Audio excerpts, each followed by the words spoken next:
अस्सलामुअलैकुम प्यारे व्यूवर्स, कैसे हैं आप सब। मेरा नाम है सायरा। आज मैं आपके लिए ज़ीरा राइस की रेसिपी लेके आई हूँ, जिसे बनाना बहुत ही आसान है। झटपट से ये बन के रेडी हो जाते हैं।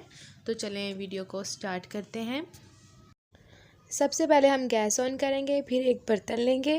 बर्तन के अंदर हमने थोड़ा सा ऑयल ऐड करना है। ऑयल को थोड़ा सा गर्म करने के बाद हम इसके अंदर ज़ीरा ऐड कर देंगे और 2-3 काली मिर्च साबुत, इनको थोड़ा सा फ्राई करेंगे। फ्राई करने के बाद हम इसके अंदर कटी हुई एक प्याज ऐड कर देंगे। बहुत छोटे साइज़ की, जो स्मॉल साइज़ की प्याज होती है, वो हम बारीक बारीक काट के वो इसके अंदर ऐड कर देंगे और इसको फ्राई करेंगे। प्याज़ों को हमने अच्छे से फ्राई करना है। इनका लाइट ब्राउन कलर आ जाए तब तक हम इसको फ्राई करेंगे। यहाँ पे देखें, हम इसको इस तरीके से आपने मीडियम फ्लेम पे इसको फ्राई करना है। ये देखें, ये जब कलर आ जाए ना, तो फिर हम इसके अंदर पानी ऐड कर देंगे। यहाँ पे देखें, इतना इतना इसको फ्राई करना है, ना ये ज़्यादा इसको ब्लैक करना है, ना ही लाइट ब्राउन, थोड़ा सा डार्क ब्राउन आपने इनको प्याज़ों करना है। इसका टेस्ट फिर बहुत अच्छा आता है राइस के अंदर। ज़ीरा राइस जो है वो बहुत अच्छे बनते हैं। वैसे तो बॉयल राइस भी टेस्टी लगते हैं, पर लेकिन अगर आप दाल के साथ इस तरह बना के अगर आप चावल खाते हैं तो वो बहुत मज़े के लगते हैं। तो पानी आपने इसके अंदर ऐड करना है। पानी जो है आपने कितना ऐड करना है, अगर आप 1 kg चावल पका रहे हैं तो आपने 2 kg इसके अंदर पानी ऐड करना है। मतलब आपने डबल पानी इसके अंदर ऐड करना होता है। अब हम आग को जो है फुल तेज़ कर देंगे ताकि पानी के अंदर बॉयल आने लग जाए, और इसको अच्छे से मिक्स कर लेंगे।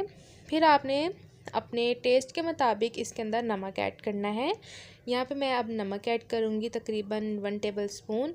बाद में चावल ऐड करने के बाद मैं टेस्ट करके अगर कम हुआ तो मैं और ऐड कर लूँगी। अब हम इसको मिक्स करेंगे अच्छे से और बॉयल आने का वेट करेंगे।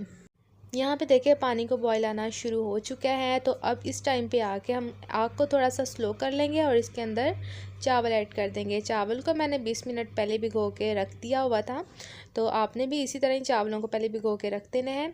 अब मैंने चावल ऐड कर दिए हैं। आग को हम थोड़ा सा फिर से तेज़ कर लेंगे और इसको अच्छे से मिक्स करेंगे चावलों को। यहाँ पे आके चावल ऐड करने के बाद आपने इसका फिर से एक बार नमक टेस्ट करना है। अगर आपको कम लगे तो आप और डाल लें। तो यहाँ पे अब हम इसका थोड़ा सा वेट करेंगे, क्योंकि हमने इसको दम लगाना है। दम लगाने का आपको मैं तरीका बताऊँगी, बिल्कुल परफेक्ट तरीका है। आपने इसी तरीके से दम लगाना है। अगर आप इस तरीके से दम लगाएंगे ना, अगर आप पुलाव भी पका रहे हों तो इस तरीके से दम लगाने से ना आपका दम बहुत अच्छा लगता है चावलों को। तो यहाँ पे देखिए, ये कंडीशन है।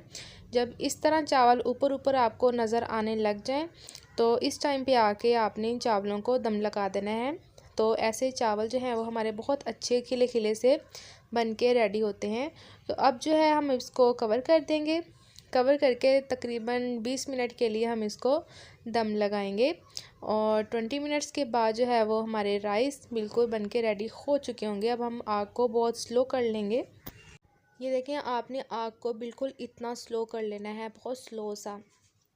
तो यहाँ पे 20 मिनट्स गुजर चुके हैं और दम भी हमारा लग चुका है। यहाँ पे मैंने गैस को ऑफ़ कर दिया है और आप चावलों की लुक देख सकते हैं कितने अच्छे से हमारे ये चावल बन के रेडी हुए हैं। बहुत अच्छा दम लगा है और ये बिल्कुल भी चावल घुले नहीं हैं, बिल्कुल भी वो भप्पा क्या बोलते हैं वो नहीं बना। बहुत अच्छे चावल बनने हैं। ये आपने इस तरीके से दम लगाना है। तो बस अब चावलों को अब अच्छे से हम मिक्स कर लेंगे। इसके बाद आपने दम लगाने के बाद जब दम लग जाता है और गैस को हम ऑफ़ कर लेते हैं और चावलों को अच्छे से मिक्स करने के बाद आप इसको 5 मिनट के लिए कवर करके रख दिया करें और फिर आप इसको खाया करें। यहाँ पे हमारे चावल बनके बिल्कुल रेडी हो चुके हैं। आप इसको दाल के साथ एंजॉय करें, बहुत टेस्टी लगते हैं। और आज की हमारी रेसिपी बहुत अच्छे से कंप्लीट हो चुकी है। अगर आपको मेरी आज की ये वीडियो पसंद आई हो तो प्लीज़ मेरी वीडियो को लाइक करें, शेयर करें और अच्छे अच्छे कमेंट्स करना मत भूलें। मैं आपसे मिलूँगी कल एक नए वीडियो के साथ। तब तक के लिए अल्लाह हाफिज़।